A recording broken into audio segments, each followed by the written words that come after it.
शलाकया चक्षुरुन्मीलितं येन तस्मै सद्गुरवे नमः। तस्मै श्रीगुरवे नमः।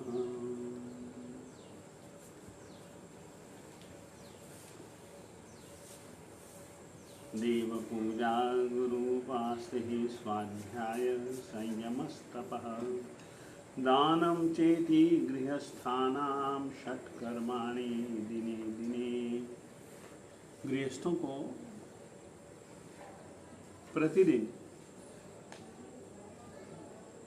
प्रतिदिन से मतलब हो गया यानी प्रतिदिन यानी हर रोज यानी कि पूरी की पूरी जिंदगी भर तक जो 6 कार्य करने चाहें उन 6 कार्यों में से आज नंबर है संयम का।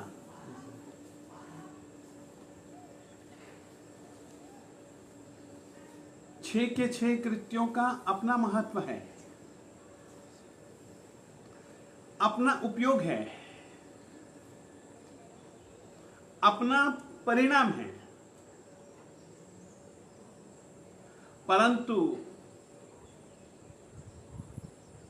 सबसे ज्यादा महत्वपूर्ण आत्मा के हित के लिए, आत्मा की सिद्धि के लिए, आत्मा के गुणों के लिए, आत्मा के गुणों के साथ साथ आत्मा में रमण करने के लिए सबसे ज्यादा महत्व संयम का है। संयम शब्द का अर्थ ही इतना है, अपने आप में रहना, अपने आप के लिए जीना और अपने आप में जीना, अपने आप से बाहर नहीं जाना।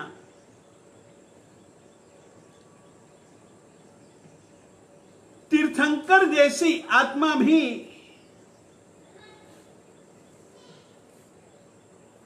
जिनके लिए निश्चित है कि उन्होंने मुक्ति में जाना ही जाना है, धर्म तीर्थ की प्रवर्तावना करानी ही करानी है, करनी ही करनी है, वे भी संयम लेते हैं, दीक्षा लेते हैं। संयम को, दीक्षा को, प्रव्रज्या कहो, ये सब एक ही पर्यायवाची जैसे शब्द हैं, लेते ही लेते हैं। और इतना ही नहीं, वे संयम का महत्व जानते हैं।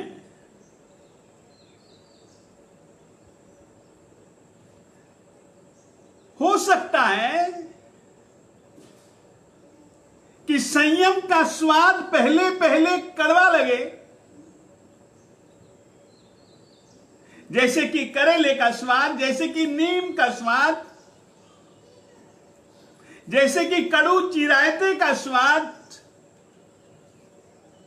कड़वा होता है मगर परिणाम में बहुत मधुर होता है। संयम की बात, संयम का आचरण, संयम भरा व्यवहार शायद अच्छा न भी लगे, मगर याद रखना, परमात्मा ने कहा है आत्मा के लिए यदि कोई सबसे ज्यादा हितकारी और उपकारी यदि कोई वृत्ति है तो वह है संयम, संयम, संयम।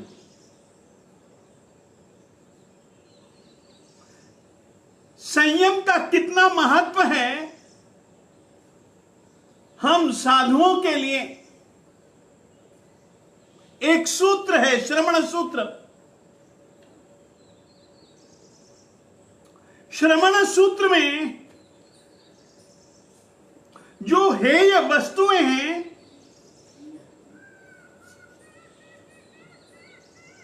उनको समझ पूर्वक छोड़ना और जो उपादेय, जो आत्मा के लिए हितकारी चीजें हैं, उनको पकड़ना, उनको अपनाना, उनको जीना, ये बताते हुए परमात्मा ने साधु के लिए सबसे पहले चीज अगर बताई तो वो सूत्र दिया, असंयमम परियाणामि संयमम उपसंपज्जामि। प्रतिदिन साधु प्रतिक्रमण करता हुआ, याद रखना प्रतिक्रमण का संयम से बहुत ज्यादा गहरा संबंध है। फिर से कहना चाहता हूं, आप संयम सही ढंग से पाल रहे हो या नहीं पाल रहे हो,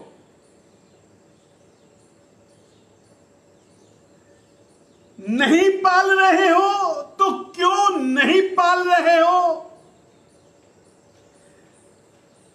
संयम धर्म के पालन में यदि तुम्हारी रुचि नहीं भी है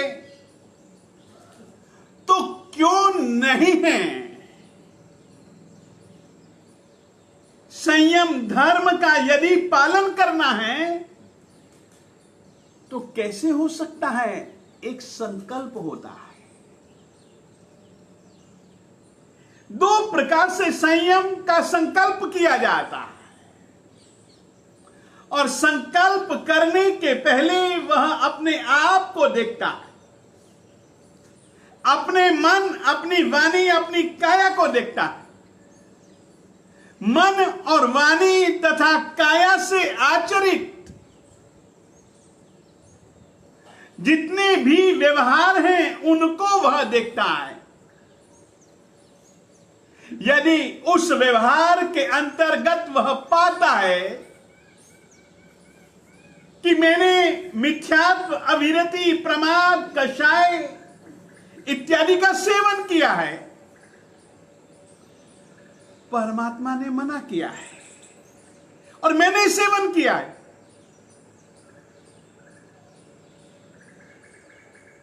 परमात्मा ने कहा कि परिक्रमामि एक विहे असंयमे,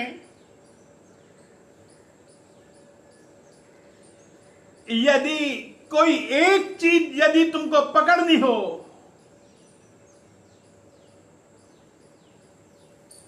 जिसको कि तुम्हें बुरा मान करके छोड़ देना हो, बुरे का मतलब आत्मा के लिए अहित कर,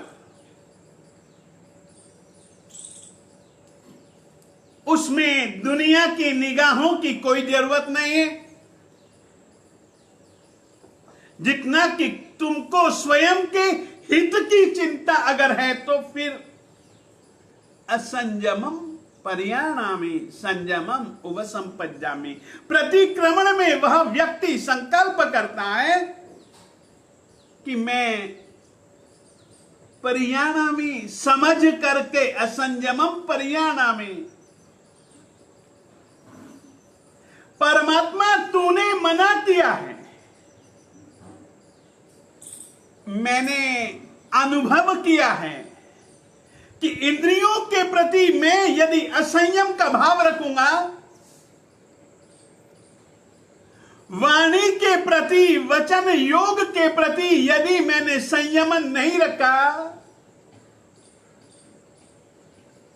अपने मन के प्रति यदि मैंने संयम वृत्ति को नहीं अपनाया,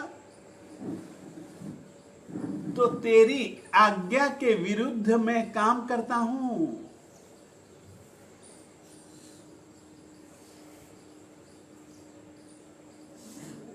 असंयमम परियाणामि, मैंने ईमानदारी से अपने आप का निरीक्षण करने पर जाना, पाया कि मैं मिथ्यात्व की ओर, अविरति की ओर, प्रमाद की ओर, कषायों की ओर बढ़ गया। तूने मना किया था, मैंने ध्यान नहीं रखा। अब परियाणा में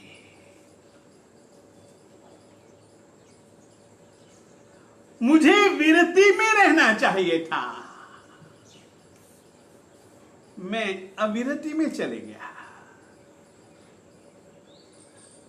मुझे इंद्रियों का संयमन समझ पूर्वक करना चाहिए था। जो मुझको सुनने के लिए तूने मना किया, या मेरी आत्मा के लिए जिनको सुनना उचित नहीं था, मैंने यदि वो वचन सुन लिए, कानों के रास्ते से असंयम की बात, मिथ्यात्व की बात यदि मैं कानों से अपने दिल, अपनी आत्मा तक ले गया,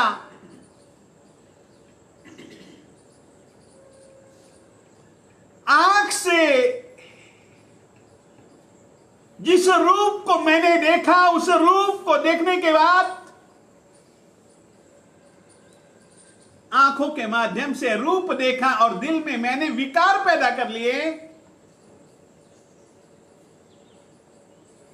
मेरा मन, मेरी वाणी, मेरी काया असंयम की ओर बढ़ चली। असंयमम परियाणामि। साहब, मैंने बेकार मोह किया।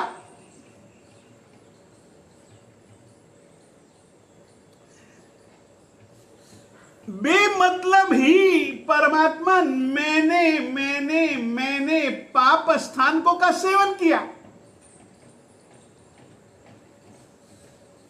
ये सब असंयम है। असंयमम परियाणामि संयमम उपसंपज्जामि। ये पहला संकल्प है साधु के लिए, अकेले साधु के लिए नहीं, जो कोई भी आत्मा का हित चाहता है और आत्मा के हित के लिए जिसने साधना का संकल्प किया है,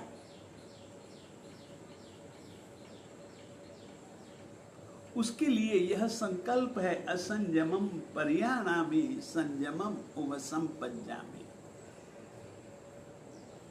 मैं असंयम को आपके वचनों के आधार पर, आपकी आज्ञाओं के आधार पर समझ करके छोड़ता हूं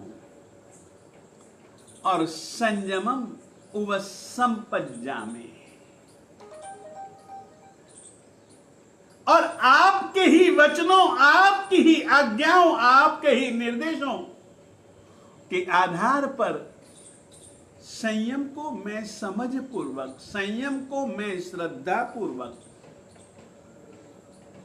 उपसंपज्जामि स्वीकारता हूं। और असंयम, संयम को लेकर के हमारे उसी सूत्र में एक सूत्र है, परिक्कमामि एक विहे असंयमे। असंयम अपने आप में एक अकेला है। मन का असंयम, वचन का असंयम, काया का असंयम, परिक्कमामि। मैंने किया है साहब, मैंने किया है, स्वीकारता हूं।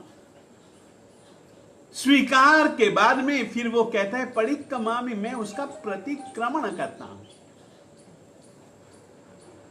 प्रतिक्रमण का संबंध संयम और असंयम से, संयम में स्थिरता के लिए और असंयम से निवृत्ति के लिए, संयम में प्रवृत्ति के लिए। ये प्रतिक्रमण से कैसे संभव होगा? आप लोगों से मैं यह भी कह देना चाहता हूं, अब 3-4 दिन के बाद से पर्युषण पर्व प्रारंभ हो जाएगा। पर्युषण शब्द का मतलब ही यही है असंयमी वृत्तियों का त्याग, संयमी वृत्तियों का स्वीकार।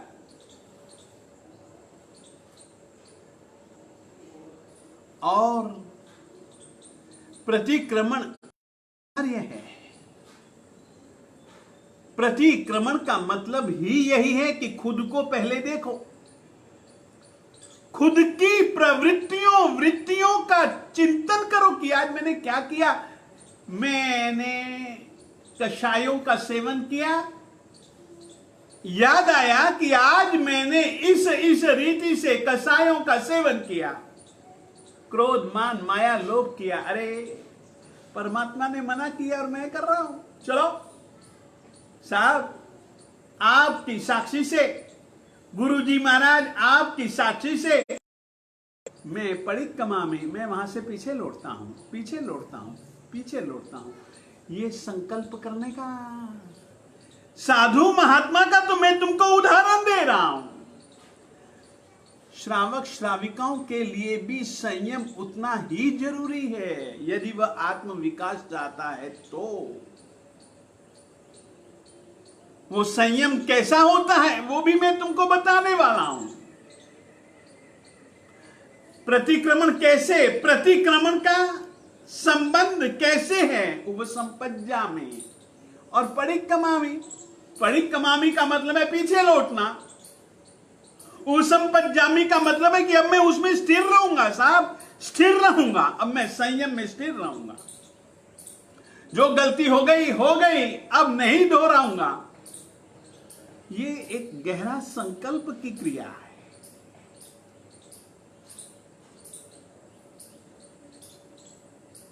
प्रतिक्रमण के लिए हमारे आवश्यक सूत्र में प्रतिक्रमण क्या है, प्रतिक्रमण कैसे है, प्रतिक्रमण कैसे करना चाहिए, प्रतिक्रमण से क्या लाभ और प्रतिक्रमण न करने से क्या नुकसान,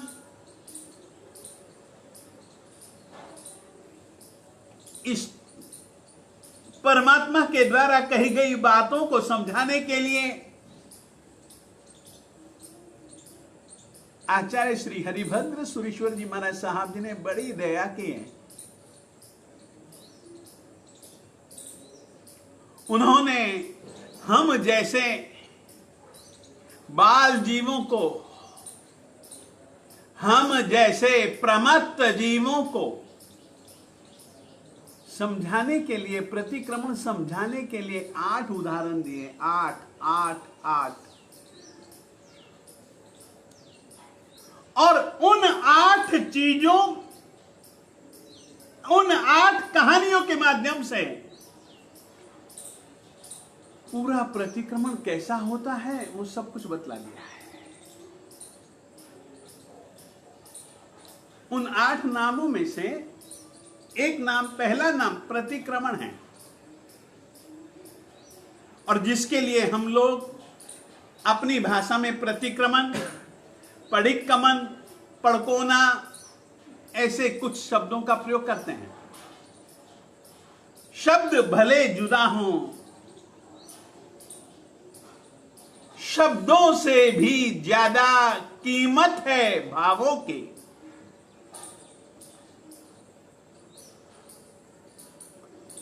और भावों की अभिव्यक्ति के लिए शब्दों का उपयोग है।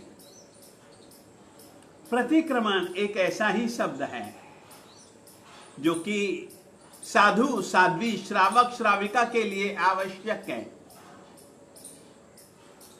6 आवश्यक कृत्यों में से, यानी प्रतिदिन करने योग्य 6 कार्यों में से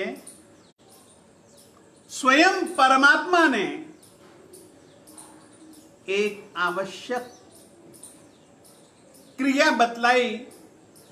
उसके 6 विभाग, 6 विभागों में से एक विभाग है प्रतिक्रमण। प्रतिक्रमण स्वयं के प्रति बेहद प्रामाणिकता से करना चाहिए। अपने प्रति प्रामाणिकता का मतलब है कि स्वयं को बहुत ईमानदारी पूर्वक, बहुत प्रामाणिकता पूर्वक खुद को देखना। तुम्हारे पास में करने के लिए जो 3 साधन हैं, या तो तुम मन से करते हो, या तुम वचन से करते हो, या तुम काया से करते हो।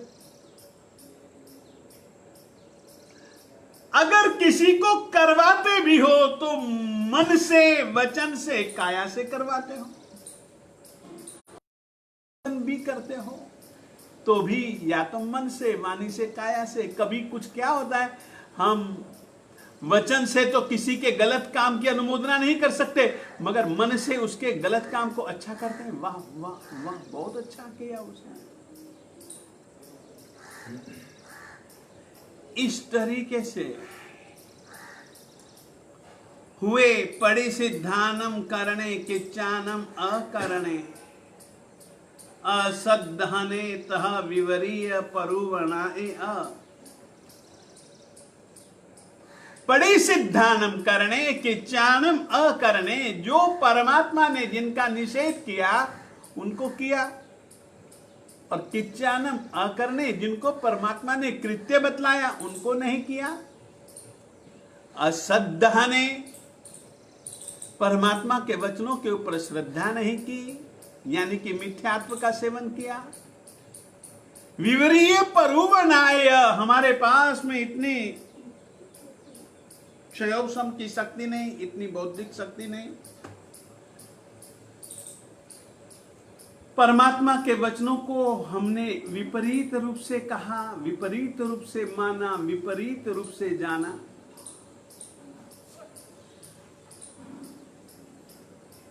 तो भैया प्रतिक्रमण करना चाहिए।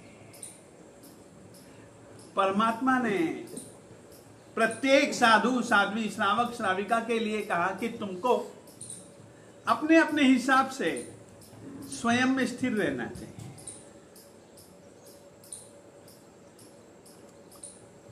स्वयं के जो गुण जिनमें की स्थिरता चाहिए, उदाहरण क्षमा आत्मा का गुण है। आत्मा में स्थिर रहने के लिए क्षमा करना चाहिए, गुस्सा नहीं करना चाहिए। गुस्सा विभाव है, क्षमा स्वभाव है, अभिमान विभाव है, विनम्रता स्वभाव है, माया विभाव है, ऋजुता स्वभाव है, असंतोष लोभ विभाव है, संतोष स्वभाव है। परमात्मा कहते स्वस्थानात् यत् परस्थानम। अब आदमी है, अज्ञानता के कारण, प्रमाद वृत्ति के कारण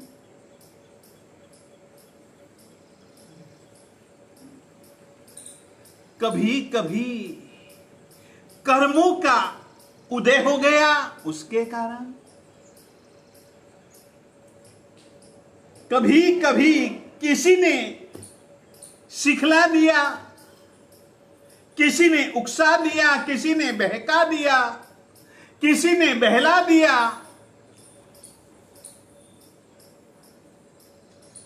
उसके कारण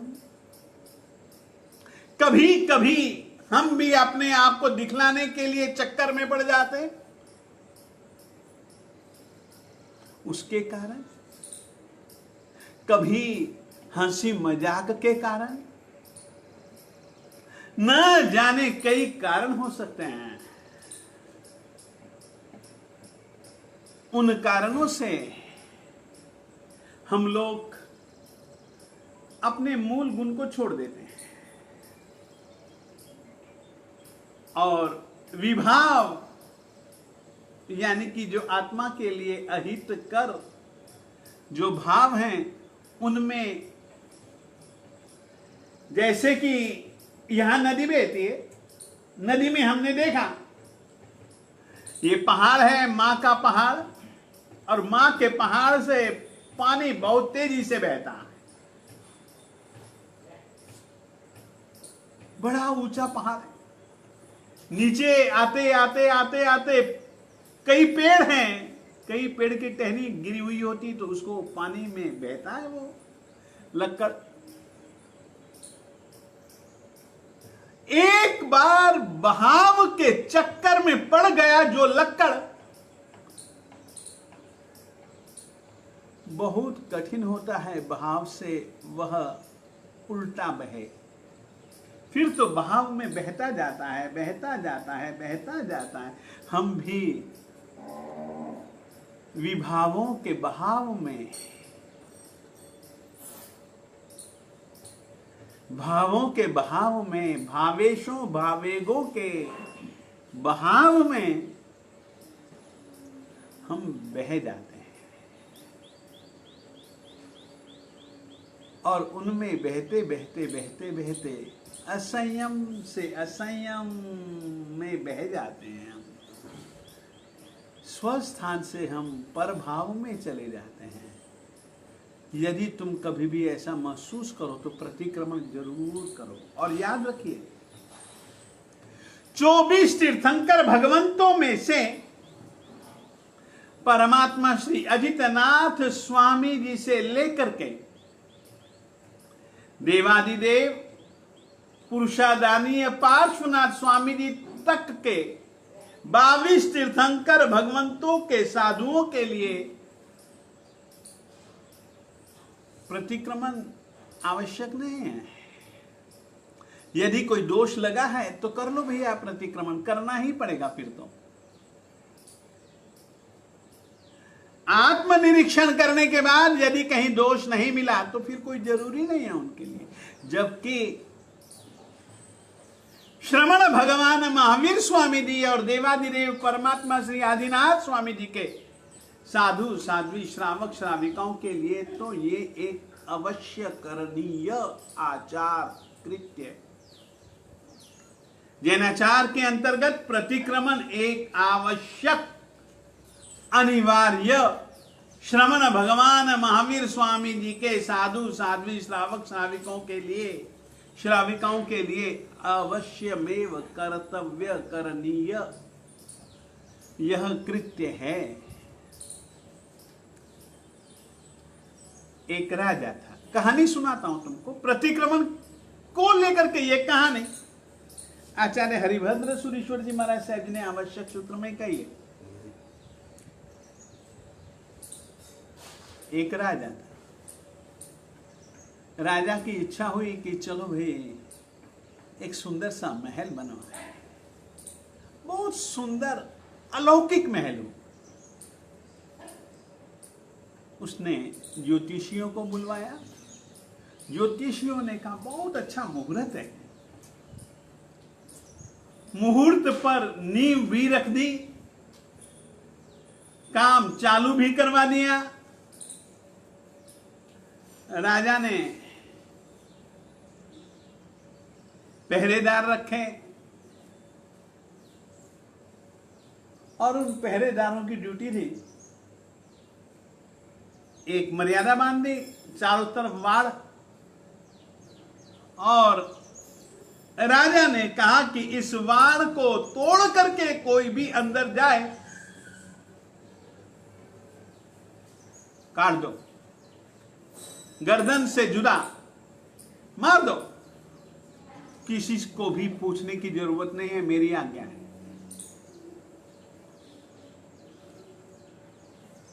साहब गर्दन काट देंगे, परंतु आपसे हम कहें गर्दन काटना सरल नहीं है। वो बेचारा आदमी गिड़गिड़ाता है, जीवन की भिक्षा मांगता है।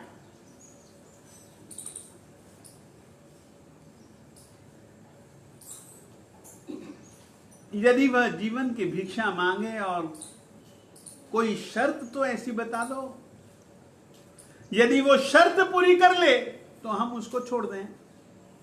तो राजा ने भी कहा चलो ठीक है, पहले उनको कह देने का। आए क्यों? यदि कोई उल्टा सुल्टा जवाब दे उसकी तो गर्दन काट दो, और यदि कोई जीवन चाहता है उसके लिए एक शर्त है जिस जगह वह पांव रख करके अंदर गया, उसी जगह पांव रख करके वापिस आ जाए तो उसको जीवन दान। ठीक है, दोनों पहरेदार बराबर ध्यान रखते हैं, कुछ दिनों तक तो ध्यान रखा भी, लोगों ने भी ध्यान रखा, लोग नहीं गए, बच के निकलते थे। अब लोगों पहरेदारों ने सोचा अब सब लोग समझते हैं, जीवन चाहते हैं तो नहीं आते, ठीक है चलो, उनको भी नींद आने लग गई।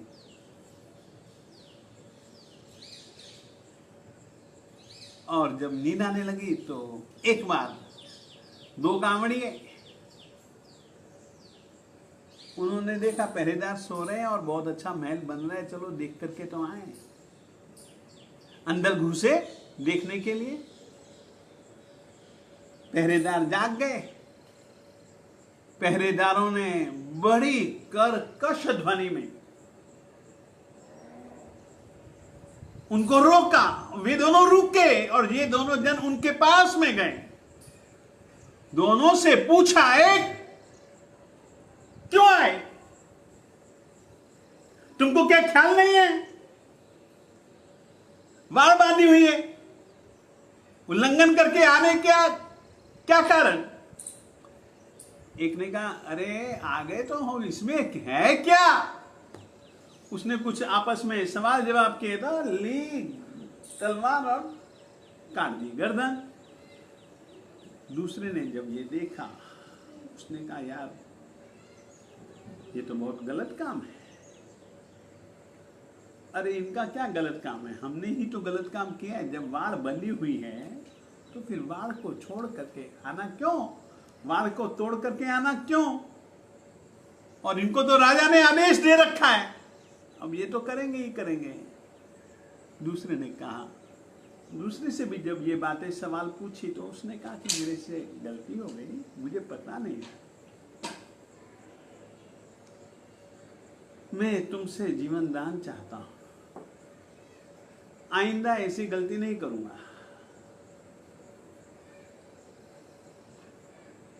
प्रतिज्ञा करता हूं, नहीं आऊंगा।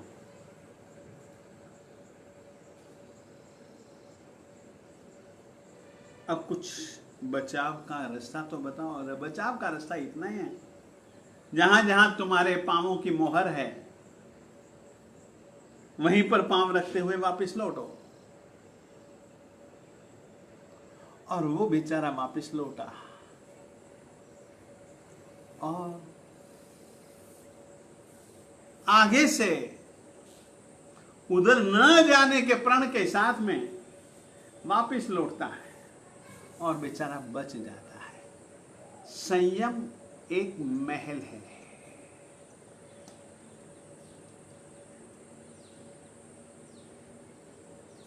ये उपसंहार मेरा नहीं है, उसी पुस्तक का है, आवश्यक सूत्र का है। संयम एक महल है। गांवड़िए जैसे अज्ञ, प्रमादी, अश्रद्धालु कभी संयम की मर्यादा का उल्लंघन कर लेते हैं। प्रतिक्रमण का समय आता है, परिक्रमा में एक विहे असंयमे, परिक्रमा में दो हिम बंधने हिम, परिक्रमा में तिहिम दंडे हिम, परिक्रमा में चोहिम कसाय हिम, परिक्रमा में पंचहिम क्रिया हिम, परिक्रमा में छहिम लेसा हिम। ये सब क्या है, ये सब सप्तविहे असंयमे, अट्ठविहे अबम्बे, नवविहे, दसविहे, 11विहे, 12, ये सब क्या है। 13हिम क्रिया ठाने हैं, ये सब दोष हैं। असंयम के महल को कलुषित बनाने वाले ये सब वृत्तियां हैं, इनसे लौटा करो, इनसे लौटो, लौटो लौटो वापिस आत्म भाव में स्थिर बनने के लिए। प्रतिक्रमण संयम आत्म भाव है, संयम तुम्हारा स्वभाव है। हम लोग इतने अनाड़ी कि अपने भाव को हमने याद ही नहीं रखते। ये तो परमात्मा की दया है। श्रुतधर महापुरुषों की दया है, जिन्होंने बहुत बारीकी से, बहुत सूक्ष्मता से आराधना कैसे की जा सकती है और विराधना का कैसे त्याग करना चाहिए, उन्होंने अपने केवल ज्ञान में, अपने ज्ञान में, श्रुत ज्ञान में जाना, देखा, समझा और बड़ी हित बुद्धि से, बड़ी कल्याण बुद्धि से उन्होंने हमारे लिए कुछ विधान बना दिए। हम उन विधानों का भी उल्लंघन कर जाते हैं। बस यदि उल्लंघन किया हो, उल्लंघन हुआ हो, किन्हीं भी दोषों से प्रतिक्रमण अनिवार्य रूप से करना चाहिए और प्रतिक्रमण सही ढंग से करना चाहिए।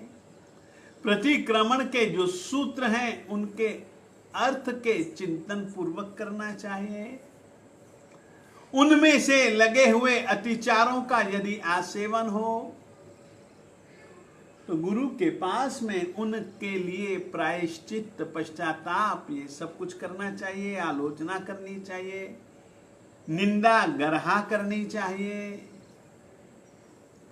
ये सब कुछ संयम के लिए उपकारक ये स्थितियां हमारे परमात्मा ने, देवादिदेव भगवंत ने निरूपित की हैं। आप लोगों से कहना चाहता हूं, पर्युषण पर्व के दिन आ रहे हैं, जो काम हर रोज करना चाहिए सुबह शाम, अब न जाने कितने दिन बिता दिए। आज से अब तो आ चुके पर्युषण पर्व, शुद्धि के दिन। इन दिनों में आत्म शुद्धि के लिए प्रतिक्रमण अनिवार्य रूप से करना। पर्युषण पर्व के दिनों में और भी जो कार्य करने चाहें उनके विषय की चर्चा अपन लोग कल करेंगे। आज क्योंकि प्रतिक्रमण पर्युषण पर्व के दिनों में करना चाहिए और प्रतिक्रमण संयम के लिए है, असंयम से हटने के लिए है, संयम में स्थिरता के लिए है। इसीलिए आज मैंने ये बात बताई कि संयम और प्रतिक्रमण का बहुत गहरा संबंध है। पर्युषण के साथ में भी इसका प्रतिक्रमण का संबंध है। तो अवश्य में दैवसिक, रात्रिक, पाक्षिक और सांवत्सरिक प्रतिक्रमण करने के ये दिन अब अपने पास में आ गए। अवश्य में दैवसिक, रात्रिक, पाक्षिक, सांवत्सरिक 5 प्रतिक्रमणों में से 4 प्रतिक्रमण तो इन्हीं दिनों में किया जाएगा। अवश्य में प्रतिक्रमण करना, आत्मा की शुद्धि के लिए प्रतिक्रमण की प्रक्रिया अर्थ चिंतन पूर्वक करना, आत्म दोषों का चिंतन भी करना, गुरु के सामने जाकर के आलोचना भी लेना, निंदा भी कराना, गरहा भी करना, प्रतिक्रमण भी करना, संकल्प भी करना आगे से इन दोषों का त्याग।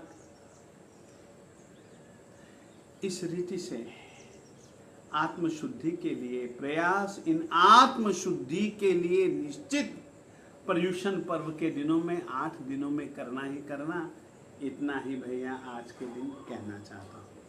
श्री वल्लभ गुरु के चरण